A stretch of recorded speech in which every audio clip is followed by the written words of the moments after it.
අයබෝවන් අද දෙරණ පාසල් මාධ්‍ය වැඩමුළු කියන එක දැන් රටේ පාසල් වල දරුවන්ගේ ඉල්ලීමක් අවශ්‍යතාවක් බවට පත් වෙලා තියෙන්නේ. සෑහෙන කාලයක ඉඳන් පවත්වගෙන ආපු මේ වැඩපිළිවෙල ආරම්භ කරපු මාධ්‍ය දෙරණ පාසල් මාධ්‍ය වැඩමුළු මාලාවේ සම්පූර්ණ කරපු පාසල් සංඛ්‍යාව කොපමණද? ඊට වඩා සෑහෙන ගුණයක් එහාට දිග ලැයිස්තුවකුත් තාමත් අපි ගාව ඉතුරු වෙලා තියෙනවා. ඒ නිසා අපි යනවා රට පුරාම පාසල් වලට ගිහිල්ලා දරුවන්ට මාධ්‍යකරණය පිළිබඳව අපි කරුණු කියලා දෙනවා. එහෙම යන ගමනේ එක තැනකට තමයි මේ ඇවිල්ලා ඉන්නේ අපි. අනුරාධපුර රාජධානියට අපි ඇවිල්ලා ඉන්නේ. හෙට තියෙනවා අපිට පාසල් මාධ්‍ය වැඩමුළුවකට සහභාගී වෙන්න. ඒ නිසා අපි කල්තියාම අනුරාධපුර නගරයට ආවා. වසන්තියක් මේ අද දෙරණ පාසල් මාධ්‍ය වැඩමුළු මේ මහා වෑයම කොයි කාලේ වගේද පටන් ගන්නේ? දිලීප මේ අවුරුදු 15කට විතර වැඩි. එතකොට මේ අවුරුදු 15ක වගේ කාලයේදී මුලින්ම මම මතක් කරන්න ඕනේ මේ පාසල් වැඩමුළුව අපේ විධායක අධ්‍යක්ෂකතුමා මාධව මඩවල මහතාගේ සංකල්පයකට අනුව මේක ආරම්භ කරනකොට මේකේ ආරම්භක සමාජිකයෝ අපි පොඩ්ඩක් මතක් කරන්න ඕනේ. හිටපු ප්‍රවෘත්ති අධ්‍යක්ෂ ෂෙහාන් බර්ණගේ මහතා. ඒත් එක්කම අද ලංකාවේ නැති වුණත් ඕස්ට්‍රේලියාවේ ජීවත් වෙන දිල්කා සමන්මලී මගේ ආදරණීය සහෝදරිය. ඒ ඇතුළුව තව කීප දෙනෙක් ඉන්නවා. අපේ ජයකොඩි මල්ලි ඒත් එක්කම අපිට හිටියා තුෂාර සපුතන්ත්‍රී මල්ලි. දැන් ඉතින් එයාට එන්න විදිහක් නැහැ. එයාගේ තියෙන වැඩ රාජකාරී අනුව. ඉතින් තුෂාර අපිත් එක්ක ගියා. ඒත් එක්කම අපෙන් ඉවත් වෙලා ගියේ චමින්ද ගමගේ. චමින්ද මල්ලිත් අපිත් එක්ක එකතු වුණා. ඒ වගේම අනුරාධ සිගේරා මේ වගේ මේ විශාල කණ්ඩායමක් අපිත් එක්ක වරින් වර එකතු වුණා. මූලාරම්භයේ හිටපු සමාජිකතුමා මම දිලිප මුලින්ම මතක් කළේ. ඉතින් මූලාරම්භයේදී මම ඇත්තටම ඒ වැඩසටහන් කීපයක් මේ යනකොට මම සහභාගී වුණේ නැහැ ඇත්තටම. මට සහභාගී වෙන්න අවස්ථාව ලැබෙන්නේ අපේ හිටපු ප්‍රවෘත්ති අධ්‍යක්ෂක ෂෙහාන් බර්ණගේ මහතාට යන්න බැරි වෙන අවස්ථාවන් වලදී මාව නියෝජනය කරන්නට ඒ ස්ථානයට යන්නට අපේ විධායක අධ්‍යක්ෂකතුමා මට අවස්ථාව ලබා දුන්නා. ඊට පස්සේ දිගටම මම දිල්කත් එක්ක මේ කටයුත්තේ නිරත වුණා. ඊට පස්සේ දිල්කත් එතනින් අයින් වුණා. ඉතින් ඔහොම ඇවිල්ලා මෙතනදී මතක් කරන්න ඕනේ මේ වැඩසටහන සම්බන්ධීකරණය කරන එක හරිම වැදගත් වෙනවා. මේ වැඩසටහන ඇත්තටම සම්බන්ධීකරණය කරපු මුල් අවස්ථාවේදී අපේ චංචලාකාරීවසම් චංචලා නංගිව මතක් කරන්න ඕනේ. යා ලොකු මේ සහභාගීත්වයක් මේ සම්බන්ධීකරණ කටයුතු වලදී දැරුවා. ඊට පස්සේ දැන් ජීවා රණසිංහ. ඉතින් ජීවා නංගිවත් මතක් කරන්න ඕනේ. ඉතින් මේ ගමන දිලීප ලෙහෙසි ගමනක් නෙමෙයි. දැන් ඔබත් අපිත් එක්ක එකතු වෙලා සෑහෙන කාලයක්. ඒත් එක්කම අපේ චතුර පොඩිතුවක් මතක් කරන්න ඕනේ. ඉතින් ගොඩක් අය ඉන්නවා දැන් මේ වැඩේට එකතු වෙලා. හැබැයි මං හිතන්නේ අපි අපේ පිරිසිදු චේතනාව දරුවන්ට මේ sannivedanaya කියන විෂයත් එක්ක මේක විෂයපතේ උගන්වන වැඩක් නෙමෙයි මේක. ප්‍රායෝගික තලයේ ඉඳලා අපි කොහොමද sannivedanaya යෙදෙන්නේ, මෙහි තියෙන වටිනාකම, ඒත් එක්කම මාධ්‍ය ආයතනයකදී කොහොමද ඔබට අවස්ථාවක් ලැබුණොත්, විශේෂයෙන්ම දරුවන්ට අවස්ථාවක් ලැබුණොත්, දරුවන් වැඩිහිටි අවදිය වෙනකොට, වෘත්තීය මට්ටමේ මාධ්‍යකරුවෙක් වෙනකොට ලබා ගන්න සුදුසුකම් මේ බොහෝමයක් ප්‍රායෝගික තලයේ ඉඳලා අපි දරුවන්ට කියලා දෙනවා. ඒක තමයි මේ මාධ්‍ය වැඩමුළු පාසල් වලට ඉල්ලන්න විශේෂම හේතුව. ඔව්.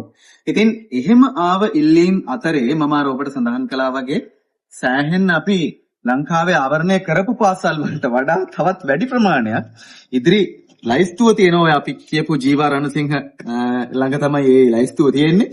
ඉතින් ණය සම්බන්ධීකරණය කරමින් අපි මේ එනවා මේ ගමන තවත් සෑහෙන පාසල් ගානකට අපිට යන්න තියෙද්දි කොහොම වුණත් දැන් වසන්තයක්ගේ හරි සතුටුයි නේද? දැන් ඒ කියන්නේ මේ දරුවෝ හරි ආසාවෙන් අපෙන් ප්‍රශ්න අහනකොට ඒගොල්ලෝ අලුතෙන් අපෙන් දෙයක් ඉගෙන ගත්තා කියලා දැනෙනකොට ඒ දැනෙන හැඟීම හරි පුදුමාකාරයි. දැන් අපි රස්සාවකම අපේ රස්සා උදේ 8ට ඇවිල්ලා හවස 4ට ගෙදර යන්න පුළුවන් එකක් නෙමෙයිනේ. හැබැයි ඒ කාර්යබහුලත්වය තුළ අපිට පොඩි 아무තු සතුටකුත් තියෙනවානේ. දිලීප මම හිතන්නේ අපි හරි වාසනාවන්තයි. මොකද අපේ වෘත්තීය ජීවිතයේදී අපි මාධ්‍යකරුවන් වෙන එක. දැන් සමහර විට මේක හුඟක් අයට තේරෙන්නේ නැති වෙන්න පුළුවන්. සමහරට ඔබේ ගෙදරට තේරෙන්නේ නැති වෙන්න පුළුවන්. මගේ ගෙදරට හැබැයි අපි ඒ ගෙවල් වල තියෙන යම්කිසි දායකත්වයක් නිසා තමයි අපිට මේ ගමනේ යන්න පුළුවන් වෙලා තියෙන එක වෙනම කතන්දරයක්. නමුත් බැලු බැලමට කෙනෙකුට හිතෙන්න පුළුවන් මොකද්ද මේ කරන්නේ එහෙම යන්නේ එක කියන එක.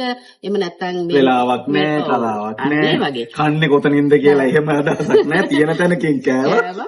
හැබැයි ජීවිතේ මම හිතන්නේ රස්සාවක් කියන එක, වෘත්තියක් කියන එකේදී මම හිතනවා අපි හරිම වාසනාවන්තයි මාධ්‍යකරුවන් වීම. සහ අපි දෙරණ මාධ්‍යකරුවන්, දෙරණේ සේවය කරන සේවකයන් හැටියට අපි මම හිතන්නේ වාසනාවන්තයි. මොකද අපිට ජීවිතේ මේ විදිහට ගිහිල්ලා බොහොම පහසුවට මේ නිදහසට ඒත් එක්කම අපි මම හිතන්නේ දැන් අපිට අපේ ආයතනයෙන් අපි තැනකට යනකොට අපිට තියෙන පිළිගැනීම, ඊට පස්සේ අපිට ආයතනයෙන් ලබා දීලා තියෙන නිදහස, එතකොට මේක රැකියාවට ඈඳ ගන්නකොට මේකට පුදුමාකාර වටිනාකමක්, ඒ වගේම අපේ ජීවිතේට සතුටක් ලැබෙනවා. දැන් මෙහෙම අපිට මේ රස්සාවල් වලට ගිහිල්ලා වැඩ කරන්න බෑනේ දිලීපනේ. දැන් අපි කලින් දවසේ ඇවිල්ලා මෙහෙම නැවතිලා ඊට පස්සේ අපිට හම් වෙනවා දවස ගානේ පුදුමාකාර සමාජ ස්තරයන්.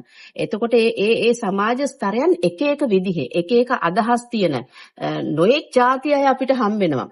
ඒක දරුවෝ වෙන්න පුළුවන්, එහෙම නැත්නම් වැඩිහිටියෝ වෙන්න පුළුවන්. හැබැයි ඒ හැම කෙනෙක් එක්කම අපිට මේ රට පුරාම හැදෙන ලොකු සමාජ සම්බන්ධතාවයක්. ඉතින් මේ හැම කෙනෙකුටම අපි බොහොම ආදරේ, ගොඩාක් ආදරේ. ඉතින් ඒ නිසා තමයි දෙරණත් එක්ක හැමදාම ඔබ ඉන්නේ. ඉතින් දිලීප අපිට ලොකු වැඩ කොටසක් මම හිතන්නේ දෙරණ නියෝජනය කරන වැඩ කොටසක් අපිට ඉදිරියේදී තියෙනවා මේ පාසල් වල. දැන් අද දෙරණ පාසල් මාධ්‍ය වැඩමුළු වලට සහභාගී වන විට අපි දේශකයෝ විදිහට අපි සහභාගී වෙනවා. ඒ වගේම ඔබ දන්නවා හැම ඉරිදාම දහවල් 1ට ඒ මාධ්‍ය වැඩමුළුව අද දෙරණ 24 නාලිකාවේ අපි විකාශය කරනවා. එතකොට මේ විකාශය කිරීම සඳහා ඒ කැමරා කරන සිදු කරන්නේ, පටිගත කිරීම සිදු කරන්න අපිට මේ අවුරුදු ගාන තිස්සේම වසන්තයක සෑහෙන පිරිසක් අපිත් එක්ක අත්වල බැඳගත්තා. ඒ අතරින් එක විශේෂ චරිතයක් අපිත් එක්ක ඉන්නවනේ. වැඩි පුරම අපිත් එක්ක මේ වැඩෙත් එක්ක ගැටෙන කෙනෙක් නේද? අපි මගාරින්නෙම නෑ. අපිත් එක්ක මේ ගමන යන්න හරිම ආසාවෙන් යන චරිතයක්. ඔව්. ඒ තමයි අපේ සුරංජිත් ජීවන්ත.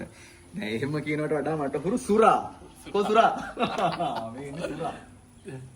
ඉතින් මේ ඒ වගේම දිලීප මම හිතන්නේ දැන් අපි සුරා, එතකොට ඔයා, ඊට පස්සේ අපේ පොඩි චතුර, අපි පොඩි චතුර කියලානේ කියන්නේ නේද? ඒ චතුර පොඩි තුවක්කු, ඊළඟට අපේ ජීව, අපි ඔක්කොමලා එකට එකතු වෙලා යන ගමනේදී අපිට ජීවිතේ හැම මාධ්‍ය වැඩමුළුවක්ම අවසානයේ රස කතා ගොඩක් තියෙනවානේ. අපි ඉදිරියේදී එකින් එක රස කතා ඔබ වෙත ගෙන එන්නට සූදානම්ින් ඉන්නවා නේද දිලීප? ඔව්, චතුරමල්ලි මිලිදී ගත්ත ගෝවා ගෙඩියේ කතාව. එකක් විතරයි. ඒ වගේ තව ගොඩක් දේවල් තියෙනවා අපිට කතා කරන්න. අද දෙරණ පාසල් මාධ්‍ය වැඩමුළු අරගෙන රටවටා යන ගමනේ හෙට අපි යන්නේ අනුරාධපුර නිවත්තක චේතිය විද්‍යාලයට. ඒ විද්‍යාලයට තවත් අවට පාසල් වල දරු දැරියන් 300කට අධික පිරිසක් හෙට සහභාගී වෙනවා අද දෙරණ මාධ්‍ය වැඩමුළුව සඳහා. එහි තොරතුරුත් එක්ක අපි හමු වෙන්නම්.